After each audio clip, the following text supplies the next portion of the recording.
நடுராத்திரி கோவிலூர் பந்தயத்துக்கு வந்தாச்சு மக்களே. வழக்கம் போல கார்த்திகை 2வது நாளா. ஸோ விளக்கெல்லாம் போட்டு கோயிலுக்கெல்லாம் போயிட்டு தெப்பக்குளத்துக்கு போனனால கரெக்டாக கோவிலூர் பந்தயம் காரைக்குடிக்கு 12:30 தாங்க வந்தேன் நடுராத்திரி.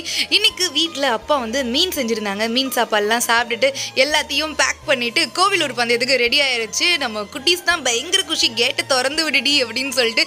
ஸோ ஜூஜு பாப்பா ராக்கி எல்லாருக்கும் பட்டு எல்லாருக்கும் டாட்டா சொல்லிட்டு ஆட்டோ ஏறி மாட்டுத்தாவணியும் வந்தாச்சு. மாட்டுத்தாவணியிலேருந்து இப்போ நம்ம காரைக்குடிக்கு பஸ் ஏறணும்.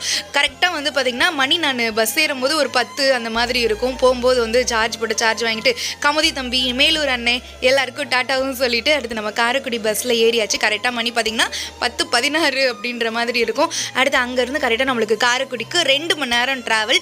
கரெக்டாக ஒரு 12:10 12:15 அது போல் வந்து கோவிலூர் வந்துட்டு தாண்டியாச்சு.